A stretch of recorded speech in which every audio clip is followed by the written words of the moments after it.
A month ago, I looked through the Fire Emblem series and talked about a handful of snippets where it uses its gameplay to help further the story of its games and characters. And today, in the words of the great Steely Dan, I'm gonna do it again. There is no meme. This is just a threat. The first thing I want to talk about is the transformation gauge in Fire Emblem Path of Radiance.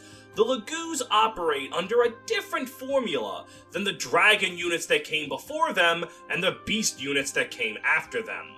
Rather than using a funny rock to transform into their animal states, they have a special gauge. Once it reaches full, they transform and don't have to worry about durability like the stones do, they just fight until the gauge hits 0, at which case they transform into their more human forms and they're powerless to defend themselves. Now, while it caps out at 20 for every unit, what's different based on the character is how much the gauge starts at. The characters Leith and Jannath transform immediately. This is because, with Leith especially, they're much more active characters. Leith is ready to fight at the drop of a hat, and Jannath is usually the one seeing the battle from afar and immediately deciding whether or not he wants to be a part of it. Next up is Ranulf, who has his gauge start halfway full. This is because he is a very active character, but not quite as aggressive as Leith and Jannath ahead of him. He's gonna transform and fight quickly, just not right away. After him, Moram, Ina, Nasir, and Ulki are all much more subdued characters. They're not really aggressive, they're not exactly passive either, they just take a little while to get going because their characters aren't the ones that are designed to just go fight immediately. They all have their own stern personalities. And lastly, Mordecai and Rayson are two men who are vehemently against violence, so their gauges start at 0, because they're pacifists, and really don't want to actually fight on the front lines. This is a really cool way to make every one of the Lagoos feel different from each other, in addition to the fact that there are already so many different types of beast units. Sadly, Radiant Dawn homogenized this entire concept, with now the transformation gauge is built purely on the type of animal they are. All 3 cats have the same gauge, all 3 tigers have the same gauge. The only differences are with the dragon units, and those differences are very minor. But I always like this in Path of Radiance. It's one of the little things that you might not notice immediately once it's gone, but it really does have an impact on how the characters are perceived, at least in my opinion. The second thing I want to talk about is the fact that Leon in Fire Emblem Sacred Stones has the ability to use healing staves. Final bosses in Fire Emblem typically fall under 2 categories. They either A, are a class that's already in the game, so they just use whatever weapons that class would normally have available, or B, are their own unique class that they can just do whatever the hell they want with. In the form of the latter, they'll often just give them the ability to use whatever weapon they want. Julius and Nurgle, for example, just kind of have complete command over everything because they're the final bosses and they're all powerful, even if they only use one type of magic to attack you. But Leon very deliberately does not just have every type of magic at his disposal, only dark and healing. This is a reference to how his character wanted to use dark arts that the other people of the world looked down on to help the people of his nation. To give an example from the game, Leon was able to use the dark power of the Sacred Stone to heal a little girl whose burn wounds were so bad, everyone kind of just gave her up for dead. That S rank in staves is fundamentally useless. The only time it actually comes up in gameplay is after you clear the Lagdao ruins 3 times and recruit Leon for yourself, but the fact that it's there is a clear reminder to the player of the man Leon once was. Just a man who wanted to help his people and was willing to go against the teachings in front of him to do it. And the raw power of Naglfar destroying you from the inside is a reminder of the man that he became.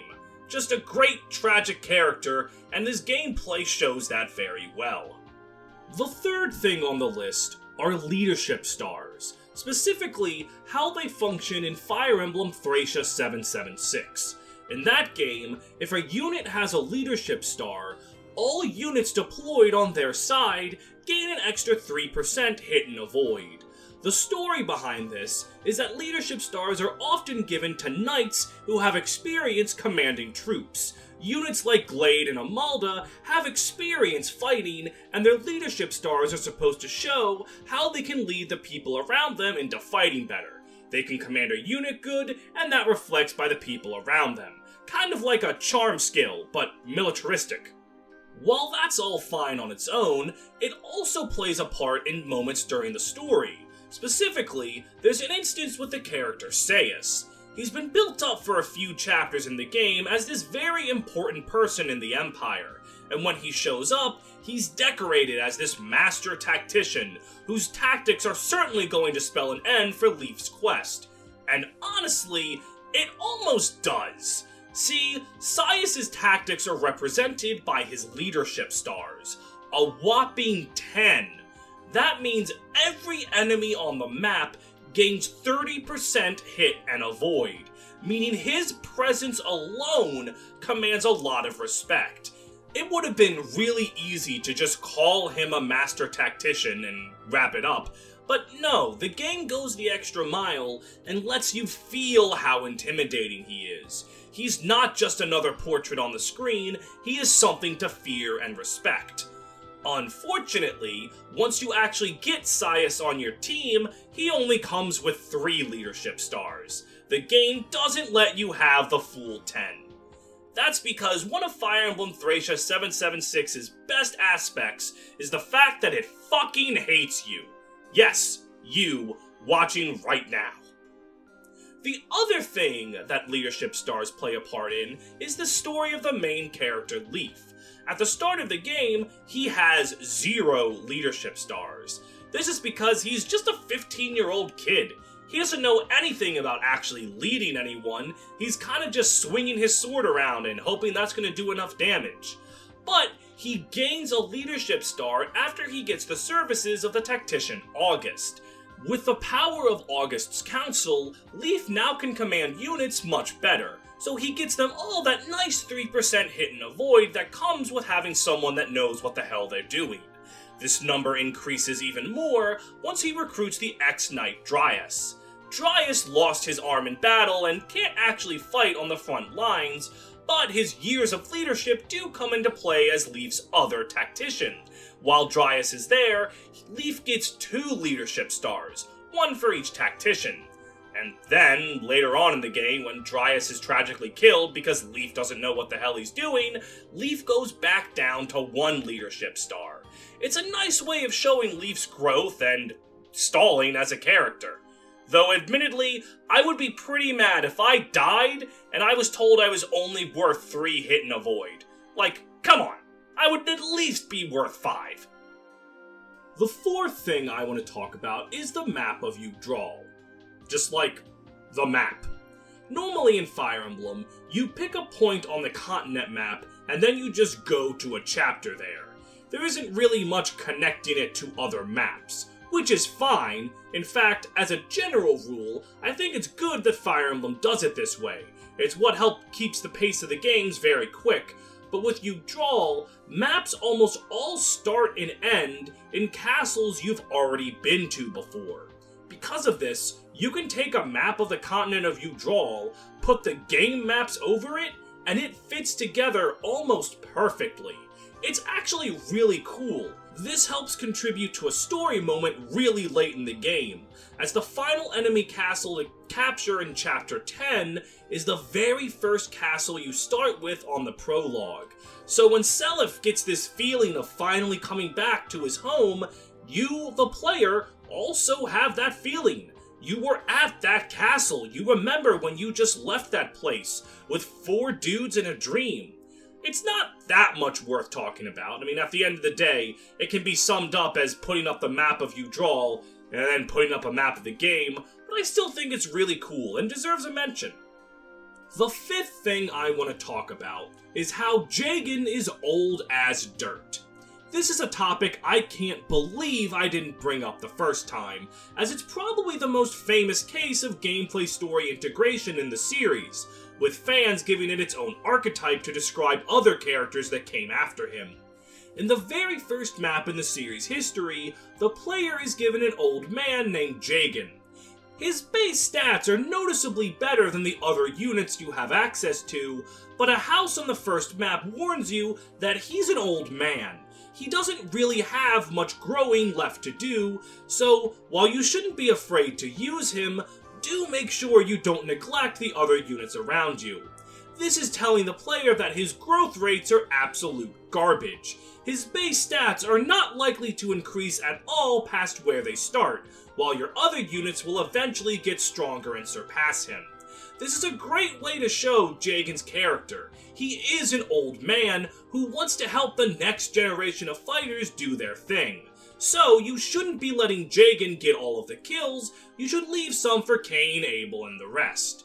The concept of giving the player a unit who is an old man and warning them they're an old man is just something that's kind of funny, and the way it's integrated into the gameplay is really sweet. The only comparison I can think of off the top of my head that compares is how the old sage Tella in Final Fantasy IV actually loses health points on leveling up, because he's old and doing all this work is just marching him to an early grave. Other than the early grave Tella already digs for himself, we're getting off topic. I really like how Jagan's influence on the series is to the point where people call units Jagans years and years later, in reference to someone that starts really strong, but doesn't grow all that much. It's a simple concept, a simple execution, but I think because of that simplicity, how neat it is just gets overlooked. The sixth and final thing I want to talk about is Hubert's budding talent for lances. Now, this last point, I am willing to say, might be me just overanalyzing something to an uncomfortable degree, but I want you to hear me out on this, because I think I'm onto something. In Fire Emblem Three Houses, every unit in the game has something called a budding talent, which is something that they don't initially learn that well, but once you pass a certain threshold, it becomes something they get the hang of very easily, and you get some kind of unique skill pertaining to whatever it is. For example, Claude doesn't learn axes at the start that great, but once you get through his budding talent, not only does he learn axes really well, he gets a special axe attack called Diamond Axe. Hubert's budding talent is in lances, which in and of itself doesn't sound that interesting, but I want you to remember the advice box.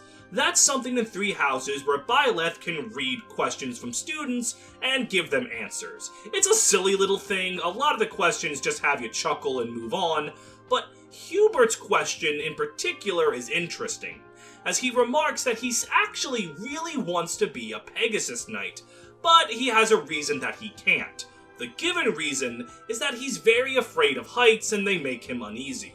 So, okay, I guess Hubert just gave up on his dream to be a Pegasus Knight. But, hold on now. What is the weapon that Pegasus Knights use? The lance.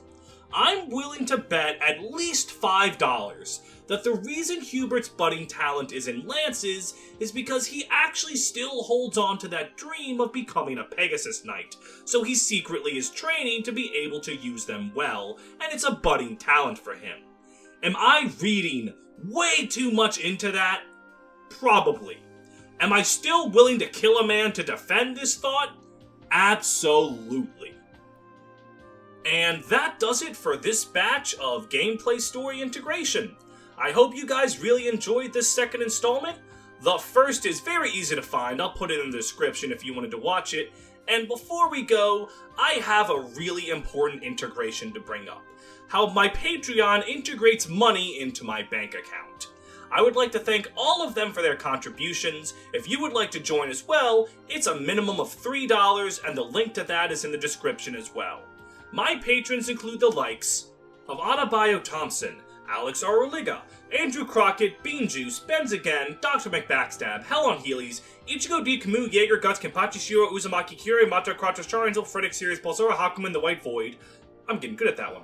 Justbesito 2, Larmachi, Lysevening Bolt, Marth War Criminal, Morgalorgan, Plaid Arrow, Plaid is pronounced like the pattern, Ranger Man Sam, Shen Lu, the world's most unironic 8.5 tail stand, Veery the Artist, Walmart Greeter, Yo-Girl Olwyn, Brentendo 11, Drew Hack, Fire Emblem Lord, Ginger, Goo Goo Gaga, Cornelia Milkers 92, Lev Maverick, Maple Knight, and Upscale Furry Trash. Thank you all for your continued support, and I'll see you in the next one. Take care.